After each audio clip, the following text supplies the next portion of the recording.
The West Ham Massive are pleased to support Iron Supporting Food Banks. They are a group of West Ham fans and friends inspired by the work of other football food banks around the country. They collect food and cash donations for a Newham Food Bank in Beckton, who supplies sub-distribution centres in the borough 7 days a week and hand out several hundred 3-day emergency food packs every month to families in need. They are also working with other groups to improve conditions for vulnerable adults and children in the Newham community. You can help by making a donation to their Just Giving page. You will find the link to this in the description section of the video details in this stream. Thanks for your support. Come on, you Irons. Massive, everywhere we go! Everywhere we go! West Ham are massive, everywhere we go! West Ham are massive, everywhere we go! Everywhere we go! West Ham are massive, everywhere we go! West Ham are massive, everywhere we go!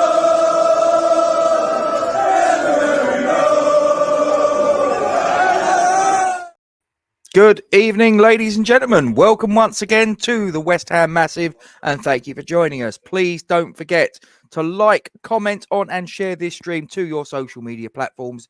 Subscribe to our YouTube channel if you haven't done so already, and hit the bell icon and click all, and you'll get alerts on all new content when it's added to the channel. And as always, ladies and gentlemen, we thank you very much indeed for your support in this endeavour. Little bit of housekeeping. It's gone 9 o'clock, but just in case, if adult language offends you, do not watch this. And after yesterday's showing at the London Stadium, where we managed to get a draw against the mighty Bristol City in the FA Cup, Ben, there may well be a few curse words here. I can't lie. Yeah, mate, and it wasn't what we wanted and what we expected. But yeah, we'll get into it. Yeah, it was very frustrating. I ended up not going to the game in the end. I did get tickets, but then it sort of turned out that my daughter, your niece, had a rather important game of football herself, and with the travelling and all of the timings and all the rest of it, it was pretty difficult. So I ended up not going. It is what it is. But to be honest with you, I'm actually quite glad in a funny sort of way. But anyway, keep an eye on the ticker at the bottom, guys. It will change intermittently with certain little bits of information that you may or may not find useful, such as the officials that were on display yesterday. So an hour or so before kickoff, Ben, the teams were announced. Both the starting lineups were put out. Ours consisted. I'll tell you what, I'll get it up on the screen. Just bear with me. I'll press the button. There we go. So they were the two teams on display, and as you can see there, it consisted of Fabianski in goal. The back four from left to right was Emerson, Zuma, Mavropanos, Kufal. The double pivot was Alvarez and Souček. The midfield three was Fornals, Ward-Prowse, and Bowen from left to right, with Paquetá up top. That's how they've got it here anyway. Whether that's actually how it was in reality, well, you make your own mind up. I'm not even going to go into the sort of the Bristol City players because, to be quite honest with you, I don't really know too much about them. But was that pretty much the 11 that you thought we were going to see? No, I was hoping. I was hoping to see a little bit more. I was hoping to see a couple of our youth team get an opportunity, Rob. Yeah, so was I. I think, but were you expecting that? I was, mate. I was to a certain extent. Maybe it was more in hope than expectation, but there was a couple of the young lads. I think it was Orford and Casey on the bench against Brighton. So you'd like to think they're in and around and training with the first team. Otherwise they wouldn't have been on the bench potentially. And I just felt I was quite angry when I see the starting lineup, mate. I must admit there was a few aspects to that team. And look, people can go, always have full strength team. What's your problem? But for me, we shouldn't have to put out our full strength team to beat Bristol City at home. We should be able to blood in a couple of the. I'm not saying a team for youngsters. I'm saying a couple of young lads just to give us a bit of excitement. You know, there's a few aspects to this, Rob. Right, so Ben Johnson, I thought had a good game against Brighton. Yeah, I agree. I thought he was one of our better players. For someone that I actually feel has been not given a fair crack at the whip this season. I mean, when we've been playing some of the lower teams in the Europa League, when we've been playing lower teams in the league, it just feels like he hasn't had much of a chance to show what he's about. He then does get a chance, plays well, and then he's dropped the following week in the cup against the lower league opposition. I thought that was quite unfair. And I just felt it was a little bit unfair on Ogbonna. You know, he's come in, kept 2 clean sheets, and he gets dropped at the first opportunity. I just feel like Moyes is not managing the squad the best he can. I think he wants to pick the same 11 every week. From a man management perspective, we're talking. Sorry? Are we talking purely from a man management point of view? Yeah, I do, Rob. I think you've got both. I think you've got a squad of, say, 25 players, how many ever it is, yeah?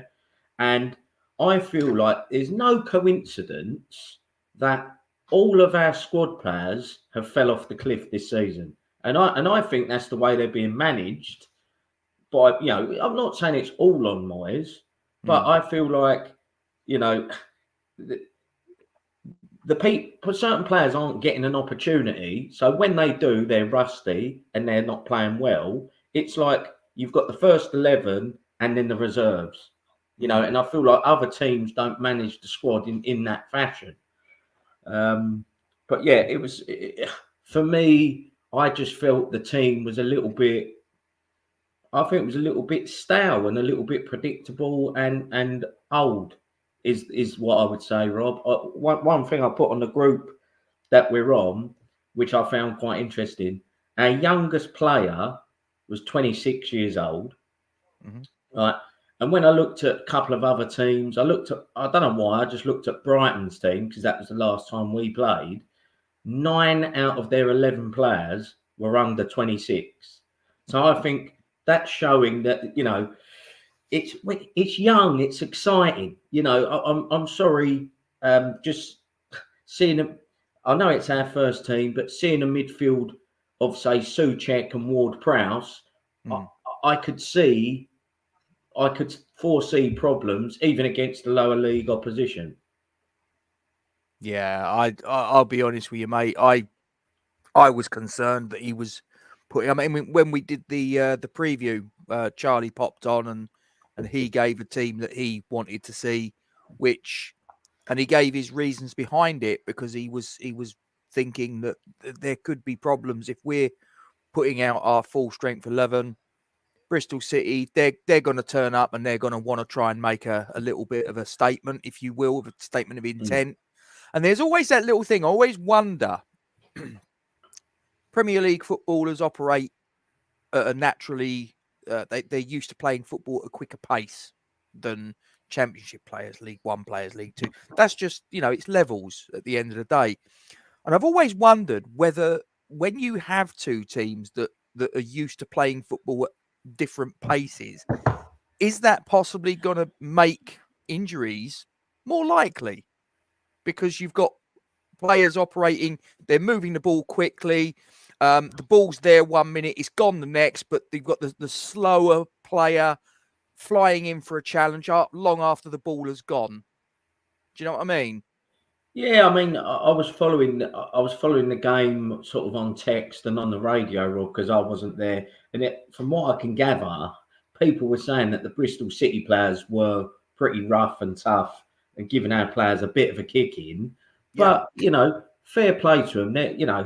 They're coming to a more, you know, a better level of opposition, and they're not going to lay down and die. So fair play to them. Neither should they. For giving it a go. I think just just sort of going back to the starting lineup, Rob. And sorry, I'm getting on my soapbox about this because Go for it. Do it. I really had a bee in my bonnet about the starting 11. Yeah, go for it. And I tell you what, I sound like a broken record, right? I just feel like we've got no options in midfield, right? We are seeing, Paqueta is obviously, he was an injury concern, and who knows, if he's fit, but he might have had a reoccurrence. So you would like to think that you wouldn't need to bring in your star Brazilian player to beat Bristol City at home. Yeah. But it seems like we did, because it seems like, you're thinking you've got Alvarez, Ward-Prowse, Souček. There's no one else. And I keep banging on. Why the fuck is Flynn Downs on loan at Southampton? This is a lad that we are crying out for. I'm not saying he'd be a nailed-on starter every game, yeah? But this lad can control the game from midfield. He's good at passing. He's good at keeping the ball and ticking over. And that's what we can't do. We can't dominate possession. So it baffles me that we've got a good talent out on loan and we have to play the same three in midfield every single week. Yeah, I can't work it out. I've got to be honest with you. I was talking to one of my colleagues at work, and he's a Saints fan. So he goes there all the time, and I keep asking him how Flynn Downs is doing, and he can't sort of understand how he's been treated either. And look, maybe, is he, like you say, is he sort of like a nailed on sort of like certainty to start every game Premier League? Possibly not. But you know what? He'd be a bloody good option to have from the bench, or to sort of like rest weary limbs. Like with the Ward-Prowses, the Souček, and the Alvarezes, who they've been flogged to death. Let's be honest about it. Yeah, and I think Rob, what I'm sort of seeing is that, look, what I'm seeing is that our midfield, right, is that, and even Ward-Prowse has come in and said it recently on interviews. We're gritty, we're determined, and all that, and that's great. Yeah, when you're playing against teams that are better than you, and you've got to dig in to get a win or get a draw, that is great. Yeah, but when you're playing teams that aren't as good as you, being gritty and determined, you need more than that. You need to control the game. And what I'm finding is that we can't do that, even against teams that are in the league below us.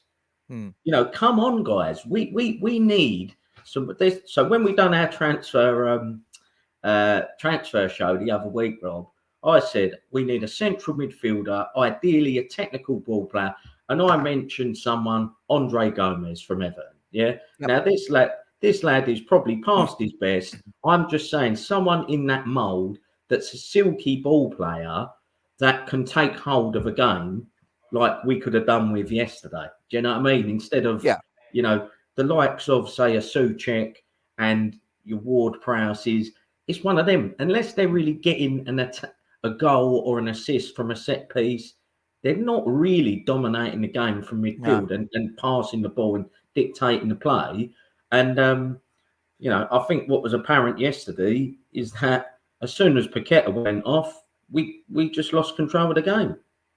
I'm just going to pick Happy up on this. I don't disagree with what you're saying, but that's not a reflection on Flynn Downs, is it?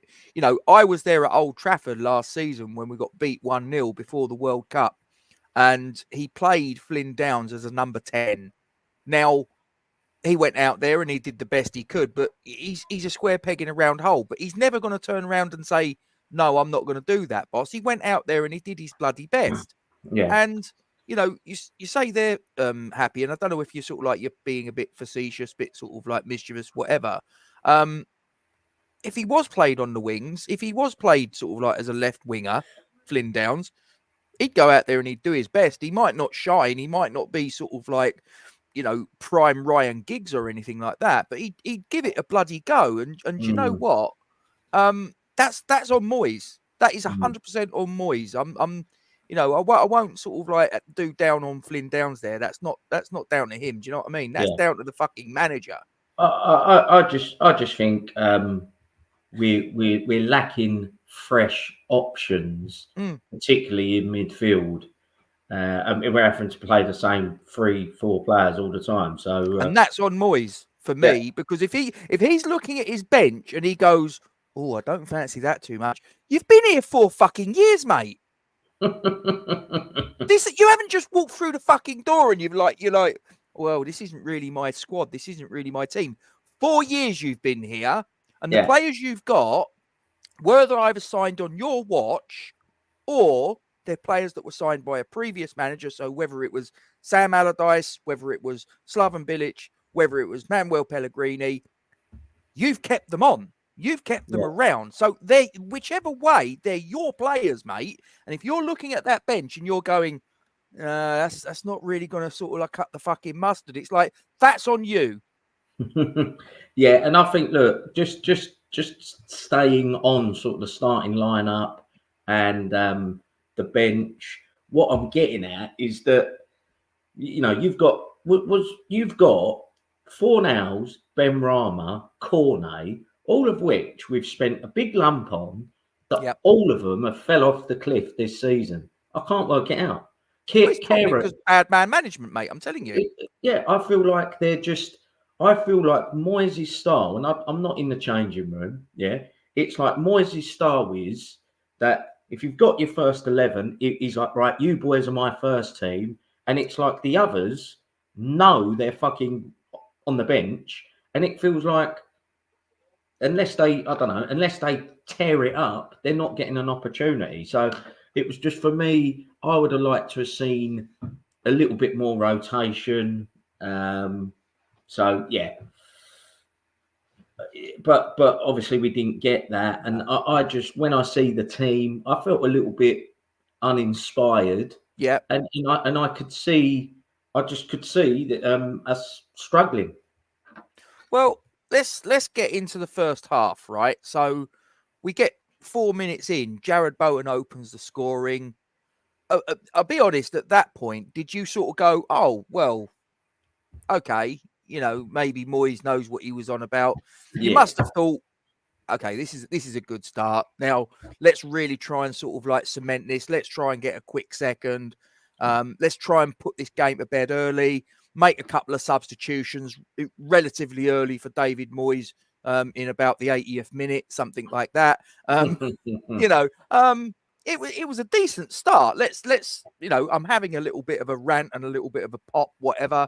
But 4 minutes in, I wasn't complaining then.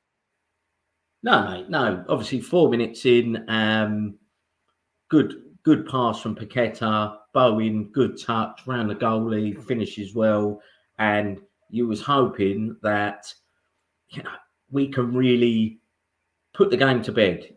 Really be aggressive in our sort of goal scoring, and you know, but I think unfortunately it didn't happen. Paqueta's picked up a knock, and it's, you know, by the sounds of it, as soon as Paqueta went off, we kind of, it was a bit disjointed from then on.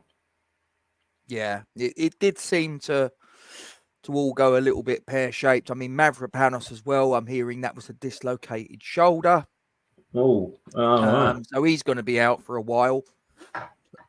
And I do sort of, I say, and I've been saying it for a while now, you'll bear me out, that I've been saying, because we're playing the same players again and again and again and again, at some point, the accumulative sort of like playing and playing 90 minutes more often than not is going to cost you, because at some point you're going to pick up the hamstring injuries, you're going to pick up the calf tears, you're going to pick up the, lo and behold, and now it's starting to happen, and it's probably a little bit earlier than I suspected it might, but I'm not entirely shocked that it's happening, mate. But what did you think of the first half performance as a whole? What was your thoughts when the halftime whistle blew? We're 1-0 up.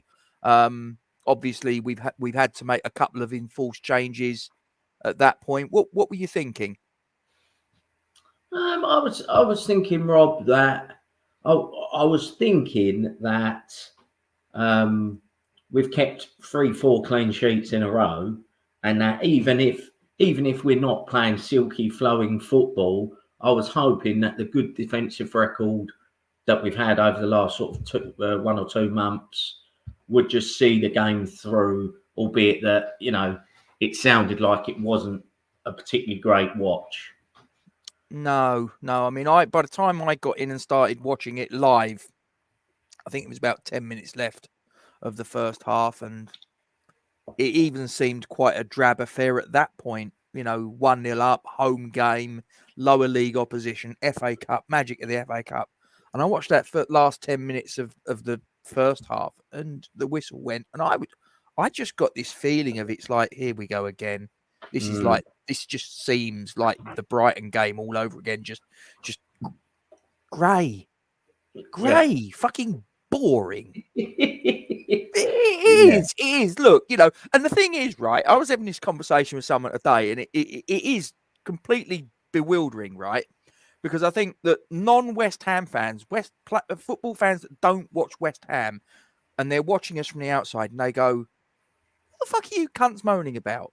You're 6th in the Premier League. Yeah. You're last 16 of the Europa League. You qualified for Europe 3 seasons on the bounce now. You actually won a European trophy last season. What the fuck are you moaning about? And I sit there and go, all of that is valid. All of that is, and I do sometimes sort of like, when I hear myself moaning and having a little bit of a rant, I do sort of like have this voice inside that's going, you don't know how good you got it, mate. And I remember the bad old days, the bond scheme and all that shit that we've been through, relegations and all that. I know.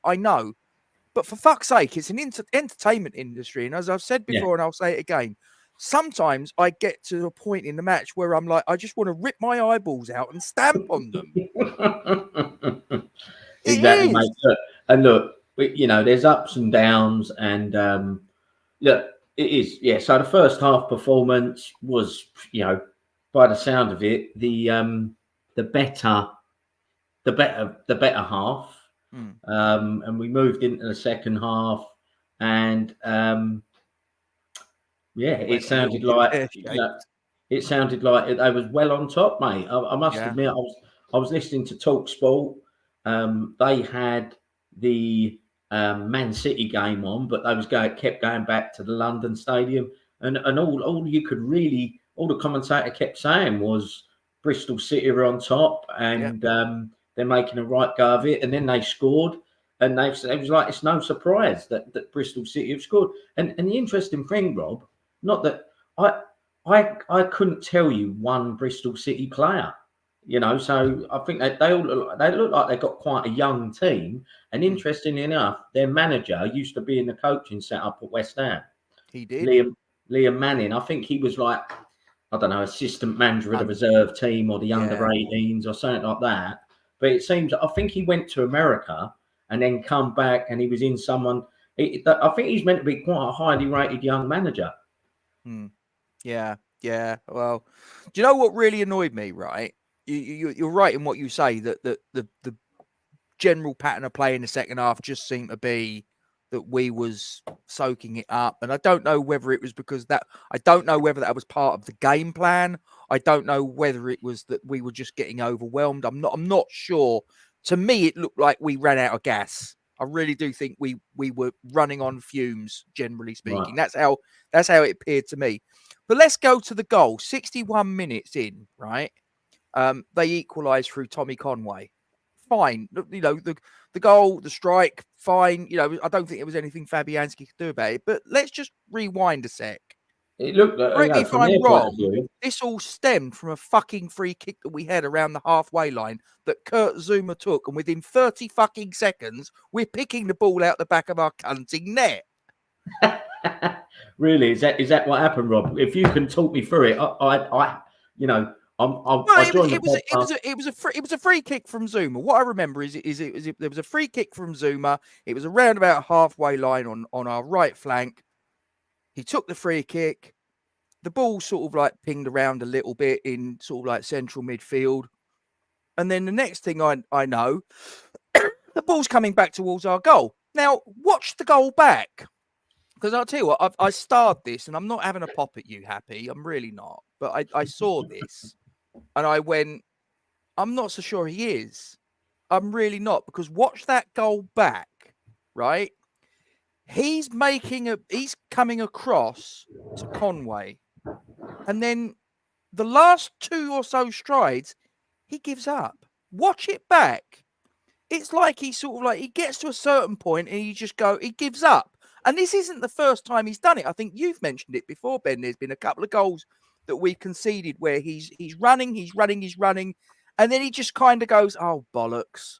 And I'm like, fuck that. You'd have never seen a fucking Julian Dix or a Billy Bonds or a Tony Gale or an Alvin Martin doing that. They'd have been going till the end. Yeah. He fucking gets to about the last 2-3 paces where he could fucking put a challenge in, and then he fucking put the handbrake on and he gets the shot away. And I'm like, what the fuck are you playing at? And yeah, Rob, I mean, I have seen the goal, and look, it's one of those that he might not, even if he went full pelt and then slid in, yeah, he still might not have got there. But it's not a good look when your captain and centre back just stops running, and it's like, well, if he'd have slid in, who knows? He could have put the geezer off. You never know. But from Bristol City's point of view, it was a good goal and a good finish. Yep. And then after that, Rob, like I say, I didn't see it. So you'll have to fill me in on what happened. Fuck all. Real simple. Really? Yeah, mate, we were shit. Listen, I try to be constructive. I seriously do. But I'm finding it very, very difficult at the minute. I really am. And like I say, that is despite where we are in the league. That is despite our European excursions. That's despite a European trophy. All of that I can't argue with. Like I say, I find it very difficult to articulate to people that don't follow our club how bad the football is and how fucking boring it is. And it's just rinse and repeat. And we're not seeing anything change. We're not seeing, like I say, I know that there's been a lot of things. There've been a lot of things that were said online yesterday. I've seen the comments about Divine Mubama not being up to scratch. And I'll be perfectly honest with you. Maybe that those are fair comments. Maybe they are. Yeah. But I think, I'm not being funny, there are players with 10 years, 15 years Premier League experience that, I've got to be honest, don't look that they're fundamentally any better than him. Well, and to be honest, Rob, that fucking angered me really a lot, yeah, is that Mubama's come on. No one knows if he's good enough at Premier League level or Championship level. We're playing a Championship team, yeah? He's not really had an opportunity. I think he probably needs a loan, yeah? I agree. At lower league. That should have happened at the beginning of this season. Yeah, he probably should have got a loan at the beginning of this season, yeah? But I'm not having people digging out Mubama as it's like, oh yeah, Mubama's not up to it. It's like, hold on, there's international players, there's captains of their fucking country out on that pitch, and people have decided people have decided to fucking dig out Mubama as their first point of call. It's a fucking liberty. And you know what I don't get, Ben, right? And I said this, right? You look at the talent that we've got in that youth team. They won the FA Cup last season. They won Premier League South as well. Yes, that when they played Man City, they lost 2-1, but there's no shame in that, right? I'll tell you now, if this clutch of players was under Pep Guardiola, Jurgen Klopp, or Mikel Arteta, right? Do you think that more players would have been given more opportunities than Divine Mubama coming on as a sacrificial lamb here and there? Because I'll tell you now, I bloody know the answer.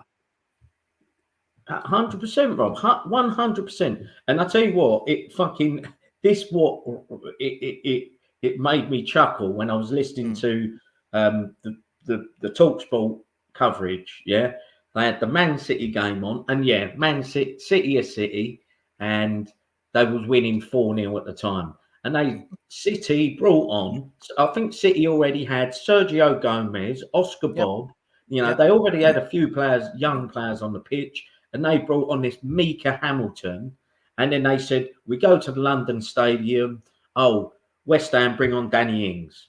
And it's like this is where we're at. You know, it's like instead of having Marshall on the bench and giving him a chance, maybe we're bringing on Ings. It's which and the Liverpool game yesterday, Rob. They're away against Arsenal with 15 minutes to go. He brings on two lads that are young lads for their debut. Lee Clark's son was one of them, and then a lad on a right back. And it's like, fuck, you know, these people are giving these people the opportunity, but we're struggling to when apparently our youth team is the best in the business. So it's I don't think it is worlds apart in the quality of our subs. I think they're bringing on young lads to give them an opportunity. They're not bringing on, they're not bringing on, 20, 30, 50 million pound players.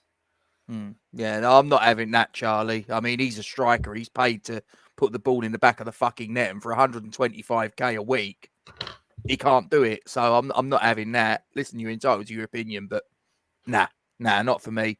You know, he can. We draw a line under the game, Rob. I think. Look, things are looking. We're in a good position in the league. I think we've got the transfer window open. Hopefully, these injuries aren't as bad as what they might be.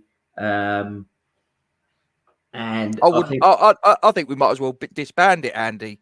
Fucking disband the academy. No, I'm being dead serious, because what's the fucking point? If you've got some fucking cunt at the helm, who we've got one of the best youth teams around, and so the Academy of Football is doing its job fine, but the guy at the front that's meant to filter this talent through, right? And I've said this before, why the fuck aren't we utilising these players? When the game's done, we're 3-0 down, we're 3-0 up, there's 10, 15, 20 minutes to go. The game against Villa being a case in point, we're 4-1 down, we're getting our asses handed to us on the plate. Okay, the game's gone, so really it doesn't make much fundamental difference if you're going to sling on a Callum Marshall, a George Earthy, a Lewis Orford, a Divine Mubama. It makes no fucking odds. So there's your point at which you can introduce these players, not fucking games that we need to win, cup games against Bristol City, and then everybody's jumping up and down and going, Divine Mubama's not good enough for the first team. Maybe he isn't, but he shouldn't be in that fucking position. And I just think, Charlie.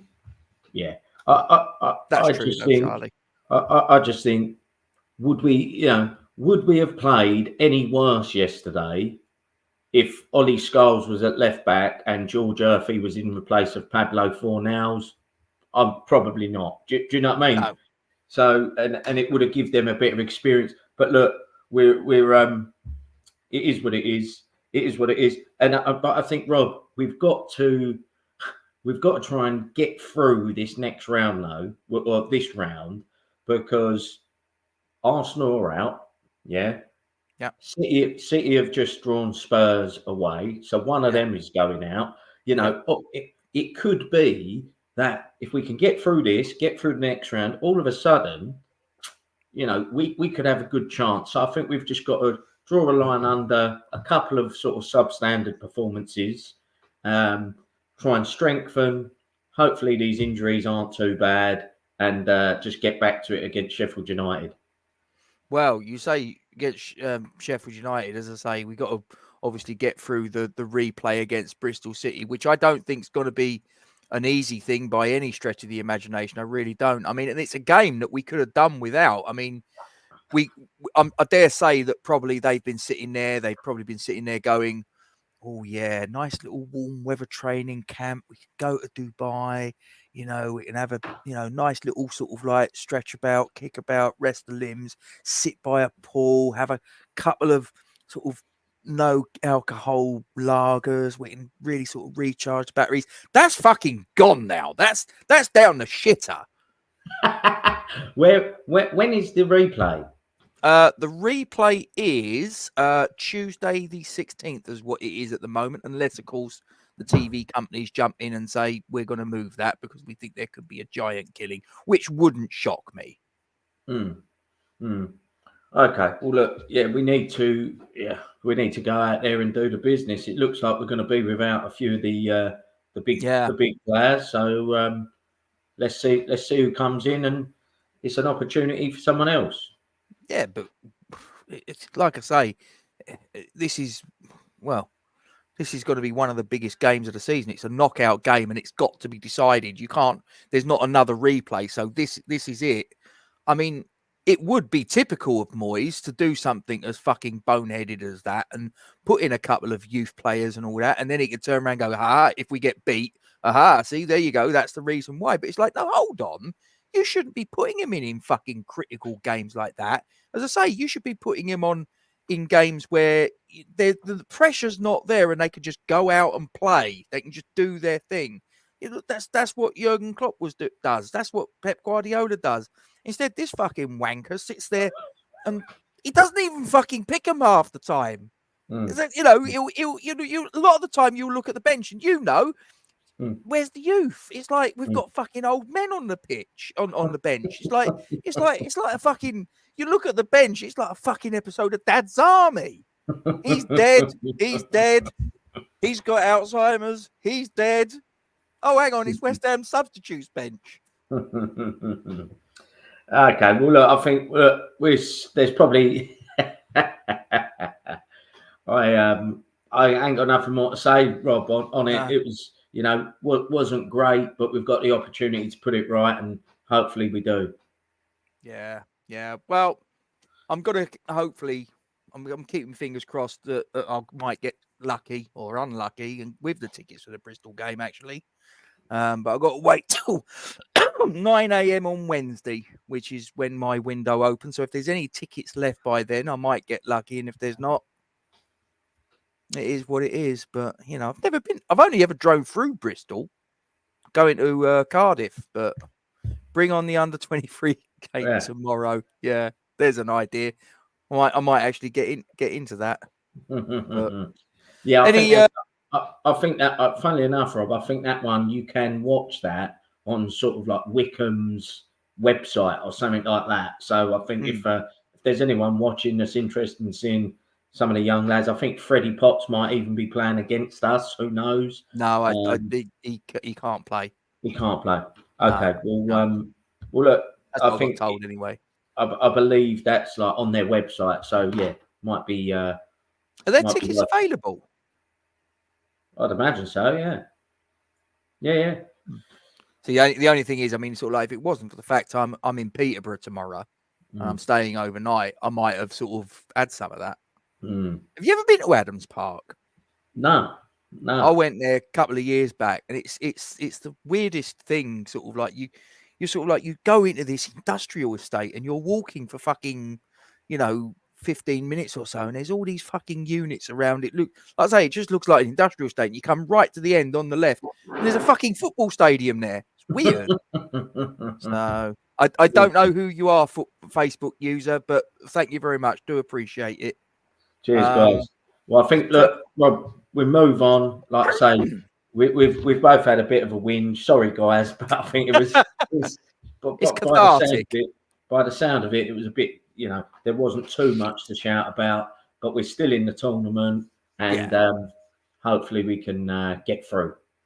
Well, that's the hope. I mean, like I say, I've had a little bit of a rant. I try not to do it too often, but just yesterday just really pissed me off. So, yeah, that is true, Wolf. No consequence. I can go on Facebook and find out who it is.